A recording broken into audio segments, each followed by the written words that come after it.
So we easily just had, like, the biggest patch of the year. Could have easily been called a feature pack, but they chose not to, and fair enough to them, I suppose. A lot of it has already been covered on the channel, so to stop myself talking for about 3 hours about things we've already mentioned, a lot of it I'm basically going to skip over, and that's specifically with regard to condition changes. We already know what those are if we've been following news, if you've seen any of my recent videos, and the specialization changes. There's like a billion differences to all the classes. I'm not going to go over every single one, and besides, we've covered most of the important ones already. I will, however, in future videos, talk about specific stuff that's going on. Like, for example, right now, apparently, the Guardian Shouts have no AoE cap, so basically, right now, World vs. World is filled with massive Zergs, being powered with infinite quickness from all the Guardians who have their new Shout Elite. So yeah, there's some pretty broken stuff, and I'll talk about that as some of it persists and isn't immediately just patched right out. Beyond that, though, there's still a ton of stuff to discuss. In the background, you'll see me running around in all new, brand spanking new Lion's Arch. This place is very different now. It's kind of got much more of a nautical theme going on. It's much more open. I believe service-wise, it's tolerable. Like, the trading post is just close enough to the crafting areas, is just close enough to the Mystic Forge that you've kind of got access to everything you need, because don't forget you've got the banks at the crafting areas, so I do think it will see some reasonable activity going forward. It's actually a lot more open plan now. You'll notice even smaller areas like where all the Asura gates to various places around the world are, they're more spread out and they're open and they take a larger space on the map, so there's actually a lot less going on, but because it's so much more open, you see a lot more people around. You guys will have to see what you think about the city. A lot of it is obviously, whoa, this is new and shiny and crazy and amazing, and I was freaking out while I was running around exploring, like, the residential district and so many of the cool little things to see. But, you know, after that kind of shiny gleam goes away, I hope, basically, we're going to continue seeing people in Lion's Arch. There's a lot of old stuff in there now as well that has been gone for so long, like fountains that spit water in giant archways. We saw those ages ago, and they've just not been a feature of Lion's Arch for so long, and now they're back. The bridges that were once broken, dilapidated walkways have now turned into these giant stone structures that rival even maybe the high bridges in Divinity's Reach. There's a lot of really pretty stuff going on, including 2 new buildings, the Lion's Arch Aerodrome and the Guild Initiative building. Now, through breaking out of the map, I believe both have already been explored. People have seen. You won't see footage of that in this video, but they're supposed to be off limits to us right now. You can see kind of an airship floating ominously in that ring, and actually in the initial cutscene we get when we load into Lion's Arch, I think you see the ship flying out of there. I think it would be really cool if once an hour that ship actually in real time was flying in and out in Lion's Arch. But I don't know, it probably doesn't do that, and I've not played enough to confirm that yet since the patch has only just come out. But really, really, really cool little touch, and the city is absolutely just filled with them, plus actual content too. So this isn't just all the build differences, and this isn't just the city being added, but in the city, there's a bunch of stuff. I've heard talk of there being a jumping puzzle in the map, like a specific new jumping puzzle. Now, I don't know about that, but there is a new collection that basically turns the whole city into a jumping puzzle, similar to the way Lost Badges and Lost Coins were working in Silver Waste and Drytop, except they've done it much better. So ArenaNet did announce a little bit before this patch came out that there was going to be an item coming in the game that would eat Dragonite ore. This is something a lot of us wanted. We've had Mordry to eat our excess Bloodstone dust. We've had, since Winter's Day, the Star of Gratitude to eat our Imperial Shards, or fragments, but we haven't had anything to eat Dragonite ore. Well, now finally we do. It's a little Karka hatchling called Princess that chitters when you feed it, I believe is the flavor text on it. But to get Princess, what you have to do is blast, find, and exterminate all the Karka that have been seen, Karka hatchlings, in Lion's Arch. So remember that little hint that they gave us when the construction was going on and there were the Karka hatchlings hidden in that girder? Well, yeah, they broke out and there's a bit of an infestation in LA. I'm not sure this will become any, like, giant story thing. I don't think we're looking at another attack from the Karka LA. I think it's just a cool little nod to events that occurred at South Sun Isle, which I think are sorely needed because it feels like such a weird filler arc that was just literally dropped into the game and universe and then moved on from. So, like, because the Consortium are a really big thing in Lion's Arch now, having funded much of this rebuilding, the Karka coming with them, it's kind of cool. So what you do is you find an NPC. gives you a rifle, and then it's your job to hold this rifle. It's a bundle. If you drop it, you have to go back to the NPC. And all around Lion's Arch, I think there are 50 different Karka hatchlings hidden in various areas. Now, that may sound like a nightmare. It may sound immediately like, oh, I'll just wait and I'll go on Dolphy. Dolphy does already have a guide out for this, for what it's worth. But it may exactly sound like one of those things we frequently saw when Living Wild patches came out, where you just wait and then you look at the guide and you follow the video and you go one by one by one by one. And usually you've almost been forced to do that with Guild Wars 2, but they did this really well. First of all, when you actually click the achievement now, a big grid comes up, similar to collections, showing you all 50 of the Karka. And when you mouse over each hatchling, it gives you a little clue that says, oh, this is somewhere near this dock, this is somewhere above here, this is... So you really are kind of led to the areas you need to go, and you always know, unlike with the lost coins and the badges that we had before, you actually know which one you're missing now. It's not like you've got 49 out of 50 and you're like, oh god, it could be any one of them, and it's like finding a needle in a haystack. You have to go to every single one. No, no, no. You know exactly which one you don't have. You can mouse over it. It gives you a little hint to go to the area, and these are Karka hatchlings.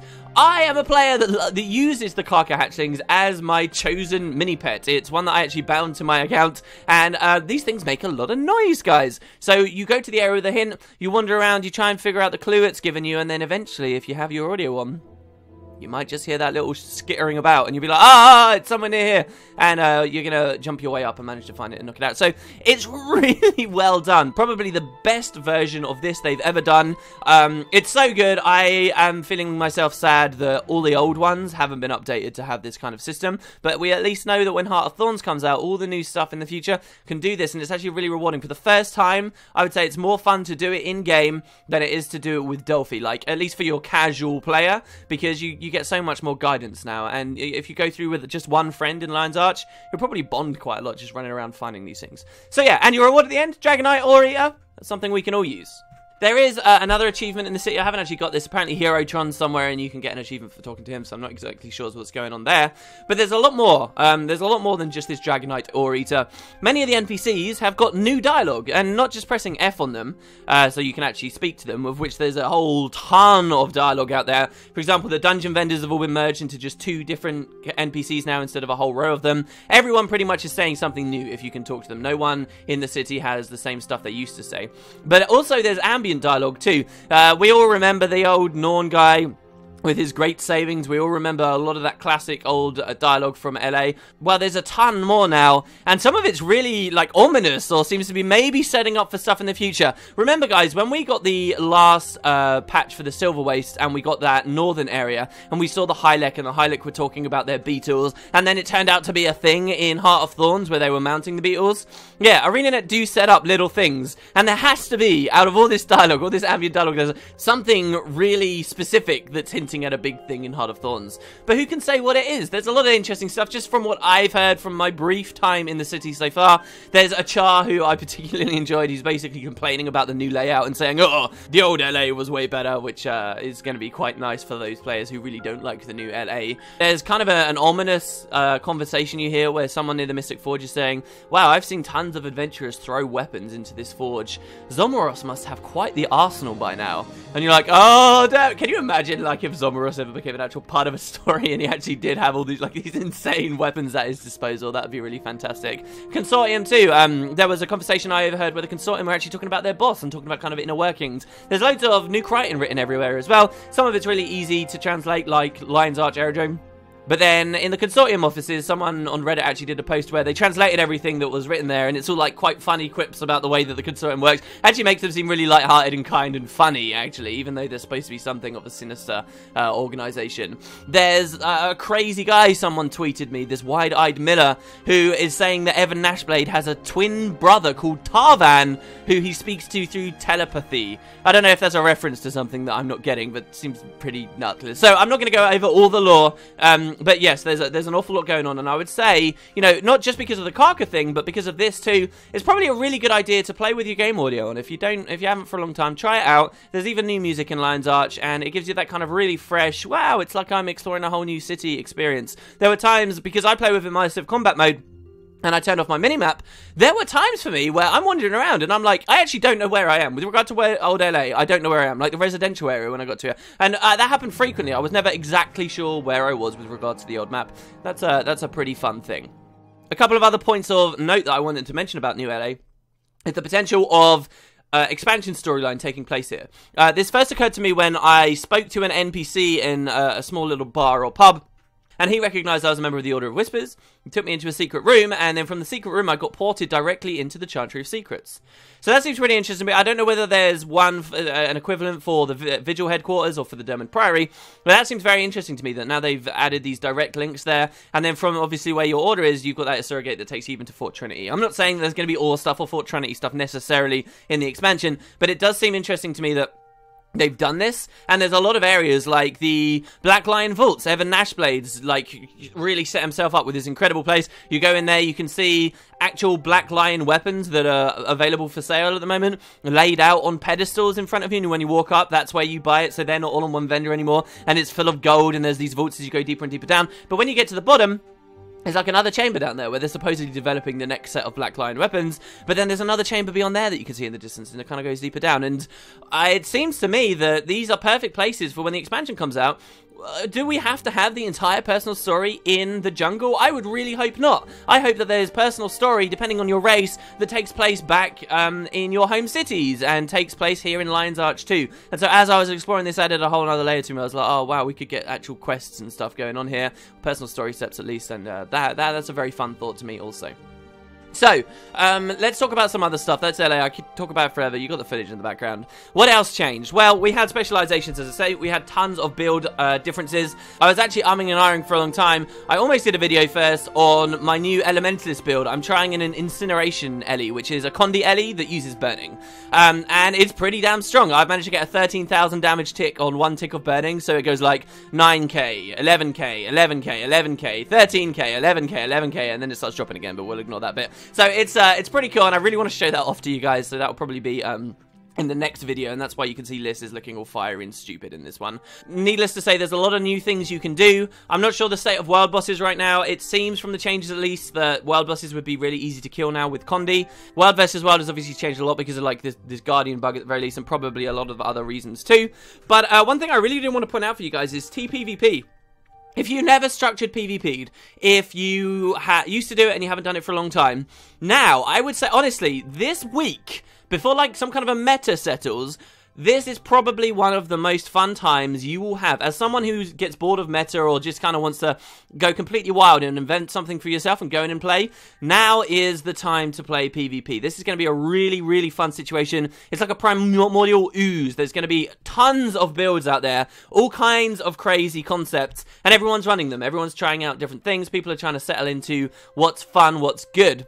And so there's like no judging for you running around as a rifle warrior, for example. There's no judging for you trying to be an interrupt mesmer or a peak performance warrior using rampage or an elementalist on tornado because hey, it's got cantrip synergies now and so on. Like it's just a lot of fun. There's a lot of crazy stuff going on in there, and I would say honestly now it could be some of the most fun you'll ever have in PvP. So yeah, the builds have almost, needless to say, changed a lot of things up. Now the quality of life thing with the builds as well is you now have a specific build for PvP, for PvE, and World versus World. It will save your specializations and choices for all of them, so no more swapping around there either, which is pretty great. Alright, let's talk about general stuff. Probably should have done this all at the start of the video. I want to talk about the story changes. They changed a lot about leveling up and the way that the personal story rewards you and stuff like that. But yes, the story changes have now come in. What Bobby Stein was talking to us about for a long time, they are live. So, Zaitan, the end of the personal story, should now be soloable. At least I think I saw this on the patch notes. The original order of the personal story has been restored, and that chapter that they removed has been added back in. And much of the late game personal story, not just the chapter they removed and put back, has had tweaks. Now, nothing major, as they said, but there have been voiceover tweaks, there have been camera tweaks every now and then. Mostly it seems like VO and kind of sound effect stuff. So that stuff's all now back in the game, and you can play the full personal story. Don't forget as well, with Feature Pack 2, which removed this stuff, it also added like a lot of rewards for personal story steps. So now to complete the personal story, yeah, you get more quests, but you also get more loot as well at the end, and they're fairly good loot as well in a lot of the situations. So yeah, the full personal story is back, and even better, Old Lion's Arch is also dropped in, and Concordia as well, this place that was featured in the personal story and then got overrun by Mordrum Vines at some point. They are back now too. So when you get to level 30 and you go to Lion's Arch for the first time, you'll be in Old Lion's Arch, not this new fortified one that we're currently all oozing over, the old one. And they've even, if you have post-processing turned on, got like an old-timey sepia tone to it as well, which you can turn off. But I like that, you know, I like that it's kind of like, oh, look, this is a flashback. This is what it used to be like. And looks really fun. I cannot wait. Now that these changes are in, now that hero points are in, now that all the story's there, now that you can solo Zaitan at the end, cannot wait to start looking into leveling up another character and doing another challenge. It's going to be fantastic. Alright, so those are the story changes. General stuff as well, and a lot of this is really, really good.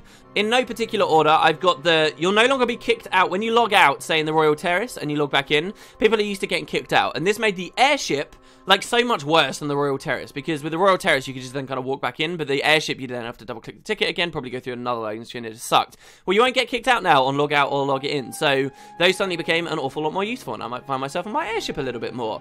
The Mystic Forge has had a recipe update, probably one of the biggest things of the patch, to allow you to swap the stats on your ascended armor or weapons. I took advantage of this immediately and built myself a full Sinister set using old fractal boxes. This is wonderful, guys, and suddenly makes fractals so much more tempting and rewarding to play. I'll explain how this works through an example. Let's say you play Fractals, you get a box at the end, but it's a friggin' healer's chest or something. So you have any piece of healer's armor you like. Well, none of us really want healer's stuff, it sucks. So, what you do is you get the chest piece out, for example, whatever piece you want. You go to the Mystic Forge, you drop it in the Mystic Forge with an exotic Berserker's insignia. You drop it in there with something that costs 10 skill points, or spirit shards as they're now known, and 5 ectos. You merge them together, and then all of a sudden you have Ascended Berserker chest armor, which is crazy expensive to craft, and you basically just got it for the price of 5 ectos and an insignia. Wow. I am a little bit worried, I guess, on a small sense, that suddenly it's going to be really, really easy to get, like, full Ascended stuff. But what you have to remember, though, is this isn't generating new gear, it's just stat swapping.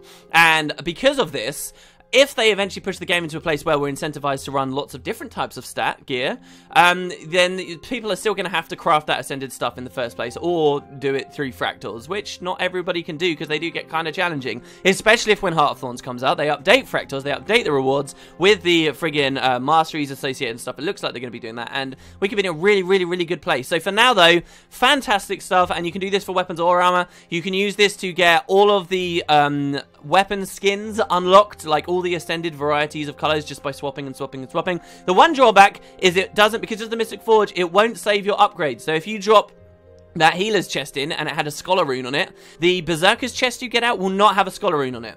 So you want to be mindful of that, and even worse, don't forget this is Ascended armor, so you can put more than just a rune in it, you can put an infusion. Now I have the equivalent of 250 blood in every piece of my Berserker's armor. If I then try and stat swap that, I lose those infusions, I lose all that blood, I lose all that effort, which is painful to say the least. So do remember that, and there is some incentive not to swap, but really, really cool. I got my Sinister armor yesterday so cheaply, it's unbelievable.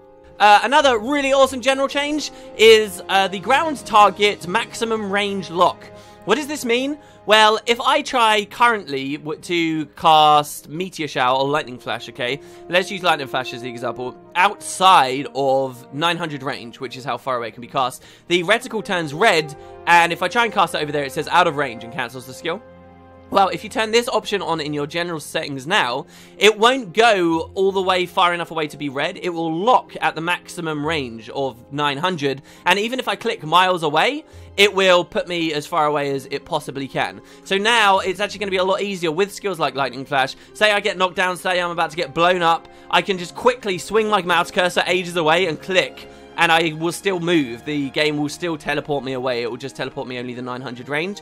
And this is really useful for a lot of things. It's now really easy with a lava font, for example, to cast it just far enough away that the very back end of the lava font hits the foe. It's very easy now on a thief with a short bow, using Infiltrator's arrow to get the max distance every single time. Like, specifically for thieves with short bow, I think this quality of life changes is huge. But it also allows certain classes with ground target AoEs to get a bit further range too, more consistently. Really cool. I'd recommend people turn it on, but you might not like it. You have to see how it feels. Another thing for me, my favorite targeting option is I have C, which in my mind stands for closest on my keyboard. C bound to target closest enemy. And so this is how I do most of my targeting, but there's always been an issue with it, and that's that it's actually target closest enemy that your character can see, or in other words, target closest enemy that's in front of you.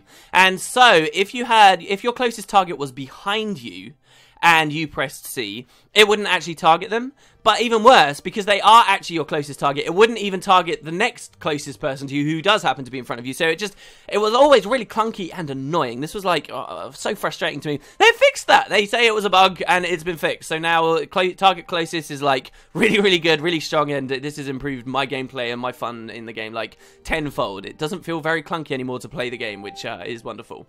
Something a lot of people have been asking for a while. I guess they just listened to the request and did it. Soulbound items now actually say, this is soulbound to Liss, or this is soulbound to this character. It actually has the character's name on there now. This was something we had in the first game. This is something you have in most MMOs, and it would just said soulbound before. So let's say I had 10 characters, and I looked in my bank, and I saw, oh, there's this consumable or something here, but it's soulbound to someone. You don't know who it was. That was really frustrating to figure out who it was, or you just end up having to delete it. Well, now it will say their exact name. This has got some other perks as well, like you can have a bunch of soulbound stuff on one of your tunes, and then one day you might decide, you know, Heart of Thorns comes out, you weren't a veteran player, you didn't buy the upgrade, you have all your character slots filled up, you want a Revenant, oh dear, I've got to delete someone. Well, now you can take a little bit of gear off of them, you can put it in your bank, you can delete the character, and that character will live on forevermore with that character name saying it's soulbound in your bank. I don't know. It's a nice change, though. Alright, so those are kind of general changes. Lastly, I want to talk about leveling up, because I guess these kind of tie into the personal story stuff a little bit. But basically, they changed a lot about leveling. A lot of things people hated from Feature Pack 2, they have essentially reverted. So, weapon skills now unlock way quicker. You'll have all of them by level 8. And don't forget, okay guys, the first like 15 levels, you level so fast. Feature Pack 2 also increased the rate at which you level at low levels. So you get all your weapon skills incredibly fast now by level 8. You get all of your utilities by level 19. And they just generally moved all of the slots down so that early game play is a lot faster. This I'm particularly excited about, because if I'm going to be like playing permadeath stuff, maybe streaming it on Twitch in the future, there'll be a lot of early game stuff, and that will like speed that up in a really nice way. They also changed the rate at which you get base attributes. You now get extra base attributes every level from 1 to 10, and then it's every other level from that point forward. They say that specialization slots are obviously now going to be unlocked at different levels. First one comes at 21, which is after you've got pretty much everything else. So you're going to unlock all of your skills, then you're going to start unlocking specialization slots. So it's 21, 45, and 71. I don't mind high caps on like those things, because there has to be milestones and fun stuff to get when you're in the later levels. I don't want to have everything unlocked by level 30. As fun as that sounds, I think that's a really short-sighted interpretation of what will be fun about leveling, like, because then it's just boring to level from 30 to 80 because you've got nothing to look forward to. So I like that last one's at 71. And they changed scaling as well. We obviously know that gear is now more potent. They specifically said it's 30% more potent, 30% stronger. This is good, again, for leveling, because when you're leveling, I've always found, especially on my later characters, I don't care about the gear I get. I'll just leave it in white so that's like 20 levels low and just keep leveling, keep leveling, keep leveling. Well, now gear is a little bit stronger, so now when I actually get gear drops, I'm hopefully going to be more incentivized to pick it up and equip it, and it will be more fun because I'll feel a difference with the stats that it offers. So gear is more potent, but they actually changed scaling as well. They say that scaling down has been weakened and scaling up has been strengthened.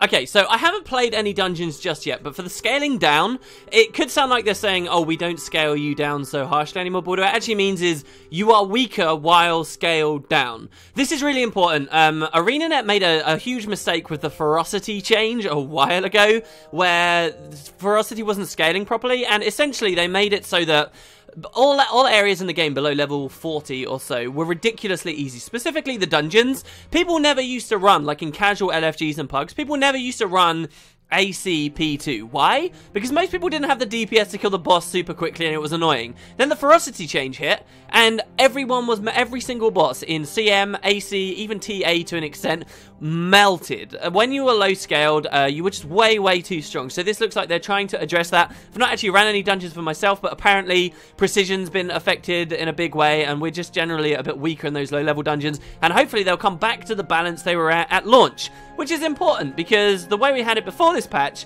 was kind of like saying, yeah, definitely don't do any dungeons till you level 80 because it's so much easier once you are level 80. Trying to do them level appropriate was stupid, and that just introduces animosity in LFG, stops people wanting to do dungeons until they reach cap and so on. It was just a mess. However, the other change, scaling up, oh man, that's really good, especially for World versus World. Let's face it, you pretty much can't World versus World, proper World versus World below 80, so they've strengthened how much you scale up now, and maybe that will address that a little bit, and hopefully it does for when the expansion comes out and there's a bunch of new players and they want to get in, and maybe they're going to be at low level. So there you go. Last but not least, the best change was a sale on the gem store, which is running out pretty soon. By the time this video is out, it will almost be over, guys, to get the white raven, or the white feather wings, which are ridiculous and what you've been seeing me wear this entire video. So there you go, guys. That's the patch. Not the entire patch. This plus everything I've been talking about the past, like, fortnight is the patch. I will keep you up to date with build stuff. I want to show you the incineration, Ellie, so keep an eye out for that. I'm doing too many videos. There's too much going on. I want to do Heart of Thorns in a nutshell as well, as I mentioned, and so much more. But cheers, guys. Hope you enjoyed. I'm sorry I got a little bit long. There's obviously an awful lot to say. But if you're here with me to the end, I really appreciate it. And thanks very much, guys. I'll see you tomorrow.